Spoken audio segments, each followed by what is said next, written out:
So Israel has confirmed their readiness to join fully in the fight against Christian genocide in Nigeria.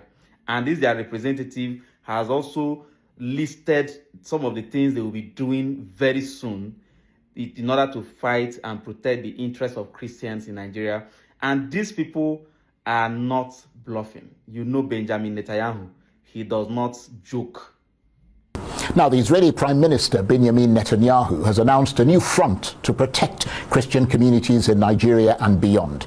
He cited persecution and violence against Christians in this country and framed the protection of Christian communities as an eighth front in the battle against radical Islamists. So how much does this move signal Israel's expanding role in global security, particularly in Africa, as we enter 2026?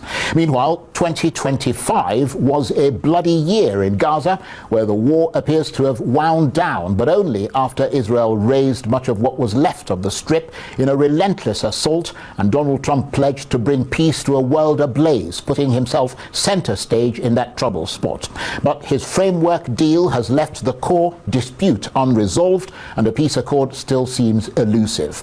Will 2026 be any better? Well, for more on all this, I'm joined now in the studio by the Israeli ambassador to Nigeria, Michael Freeman. Good to see you, Mr. Freeman. Thank you very much for having me. And Happy New Year. And to you as well. Let's start with Nigeria and that announcement by Prime Minister Netanyahu of a new Israeli front to protect Christian communities in this country and other parts of Africa. How has it come to this? Well, I think that what Prime Minister Netanyahu said, and it was very clear, was that he wants to make sure that all those persecuted around the world, and he highlighted Christians around the world, not only in Nigeria, that it was important to do what Israel can in order to work with our partners, to work with Nigeria, and that's very important. This is about working with Nigeria. This is not about working against Nigeria. It's working with them as a partner, as an ally, and seeing what we can do. And he's emphasized the issue of intelligence sharing and working in that area. And certainly I think that's the area that we will be looking at, to work with the Nigerian government to see where we can work together to stop the attacks that are taking place against Christians, but also against Muslims and against all Nigerians. Our interest is to work with Nigeria to stop all the violence in this country. I was going to ask you what specific actions Prime Minister Netanyahu proposes to take to protect Christians in Nigeria, but you've kind of answered that. But no unilateral action. No, absolutely. Our aim is to work with the Nigerian government, and the Prime Minister highlighted issues of intelligence sharing and other areas, and I think that we will be led and guided by the Nigerian government as to where we can work and where we can partner, because this is very much about working with an ally, working with a partner, and doing things to tackle insecurity as a whole within the country.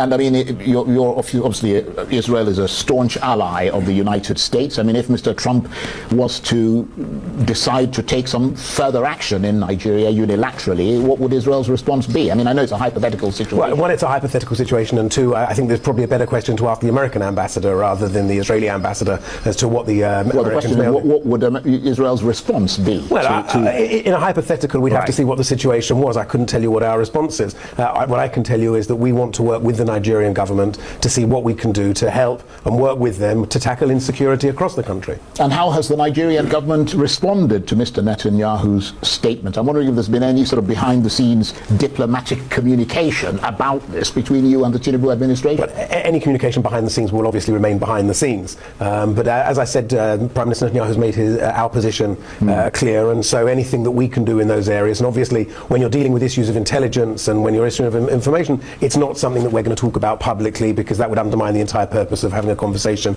about intelligence sharing. But why would Mr. Netanyahu be talking about protecting Christians in Nigeria when peace remains elusive in his own backyard in Gaza? I mean, doesn't his statement seem contradictory given the ongoing Gaza conflict? I don't think they're contradictory at all. What Prime Minister Netanyahu spoke about was Christians across the world. It wasn't only he spoke about Christians in Nigeria, he spoke about Christians across the world. And he highlighted the fact that Israel is the only country in the Middle East where the Christian population is growing. It's the only country in the Middle East where the Christian population is thriving. It's the only country in the Middle East where Christians have complete freedom of worship and freedom to do what they want. And I think that was the point that the Prime Minister Netanyahu was making. And that's the critical point here, is that opportunity for Christians. You know, if you look at Israeli society, Christians are the most well-educated in Israel, they are the wealthiest, there are many, many things, but fundamentally, Christians have total freedom of religion, they can pray where they want. You know, we've just had New Year and Christmas, and you saw thousands of Christians in Jerusalem, walking through the Via della Rosa, going to the Church of the Holy Sepulchre. I was actually in Jerusalem on Christmas Eve and on Christmas Day, and we saw Christmas trees and Christmas lights and Christians having a wonderful, wonderful time in Jerusalem, totally free to express their religion, to express their identity, and it was amazing to see. It was amazing as an observant Jew to be able to see this in my home city of Jerusalem. So would it be fair to say that this announcement by Mr. Netanyahu talking about protecting Christians, not just in Nigeria but around the world, is part of a broader strategy? He talked about an eighth front in the battle against radical Islamists.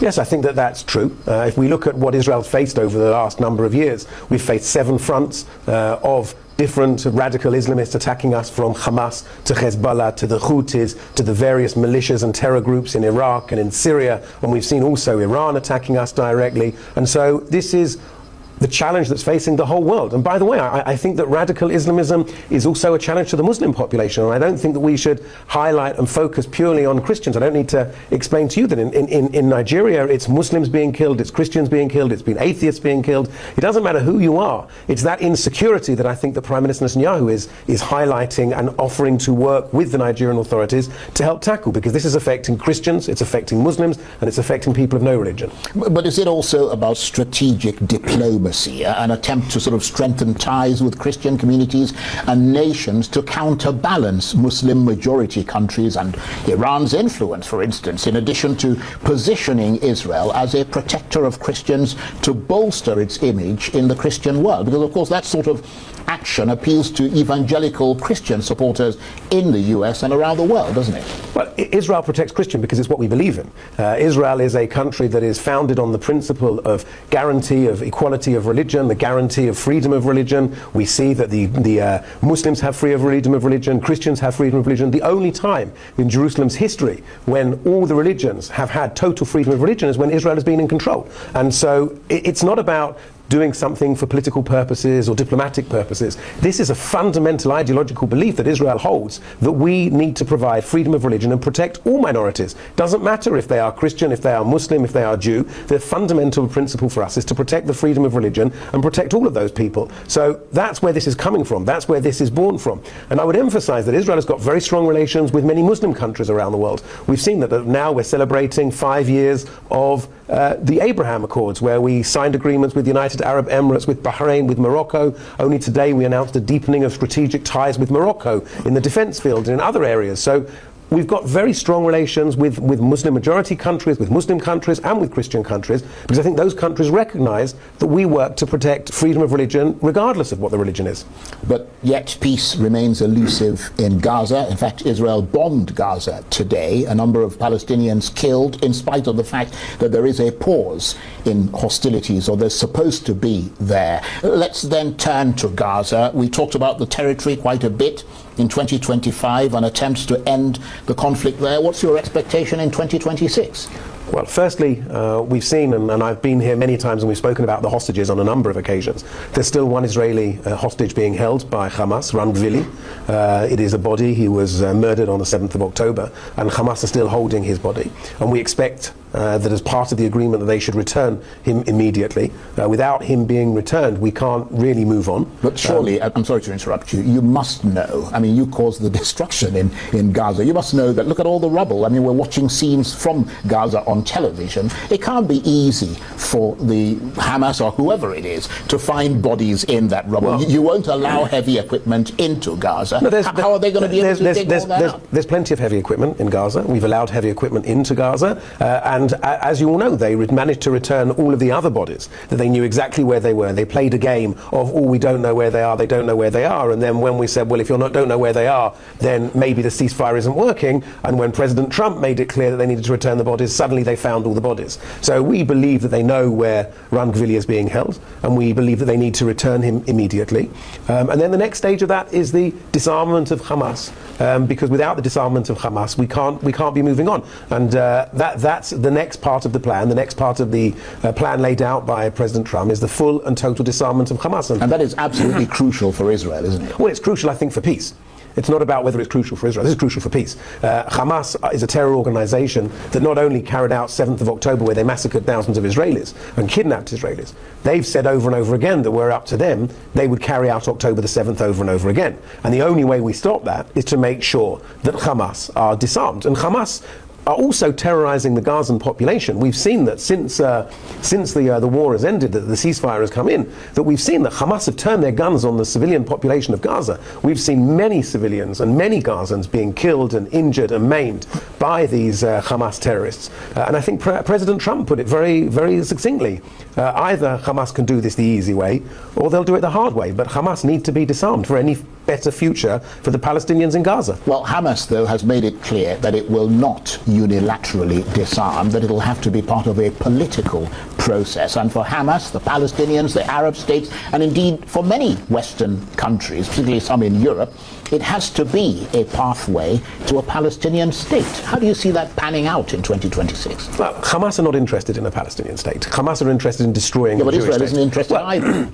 Hamas are interested in destroying the state of Israel. That's what their charter is, that's what their goal is, that's what their aim is. And if anybody wants to see any peace in the future between Israelis and Palestinians, there is no place, no possibility for Hamas to remain in that. And therefore, if people are genuinely interested in seeing a peaceful resolution between Israel and the Palestinians, Hamas can't be part of that. Hamas can't be there. And therefore, they need to be disarmed, they need to be removed, and there needs to be an alternative governing structure in Gaza. And the Arab states support this. The Arab states also understand that Hamas can't be a part of any future, can't be any positive dynamic for the Palestinians. And so we need to work to disarm Hamas and to create a better, brighter future for the Palestinians. Well, that's one sticking point. Of course, there is still the discussion around a stabilization force, discussions discussing which countries will be involved. There's talk about Azerbaijan, Indonesia, and I understand Turkey wants to be a part of it, but the Israelis don't want Turkey. I mean, is that a fact?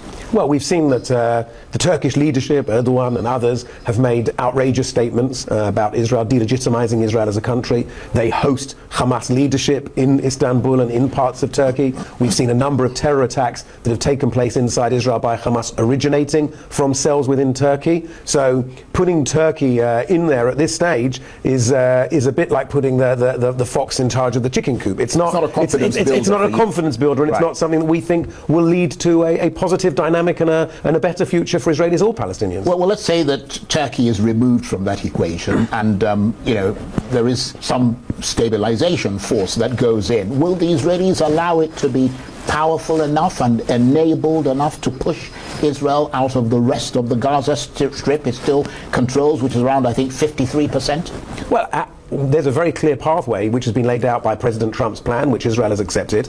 And as we go through the stages, those stages involve Israeli withdrawal from the Gaza Strip. And our intention and our commitment made by Prime Minister Netanyahu and by the Israeli government is to follow that plan all the way through. And to follow it all the way through means obviously withdrawing on the basis that the other steps before that have also been followed, including the full disarmament of Hamas, a different force in there, guarantees for Israel's security, and all of those things need to be in place. But Israel, we have no territorial desire over the Gaza Strip. We left in 2005. We have territorial desires over the West Bank. I mean, you're expanding the conversation at the moment is obviously we're talking about Gaza. But I'm just saying, because you do have territorial ambitions on the Palestinian territories. Well, your question was about Gaza and about whether or not Israel is going to withdraw. We have no desire to be there. We withdrew fully once in 2005, and we certainly intend to leave there in the future. We don't want to be there. It's not a territory that we want to be. We have no desire to be there. And so as long as all of the stages are followed of President Trump's plan, then we will withdraw from the Gaza Strip as well. Well, there's been talk of US boots on the ground in Gaza in 2026. Do you see that happening? The Americans going that far to assert their dominance in imposing that peace deal to full effect? Well, I don't know who's going to have boots on the ground and who's not going to have boots on the ground. I know that we're committed to the Trump's peace plan, that we are committed to having a stabilization force. Who will be part of that stabilization force? Who won't be part of that? Those are conversations that are ongoing and being discussed on a regular basis. And obviously to know exactly which countries will be a conversation to have with all of those countries. So moving forward, there is still a great risk, isn't there, that it could all just fall apart in 2026. What do you foresee?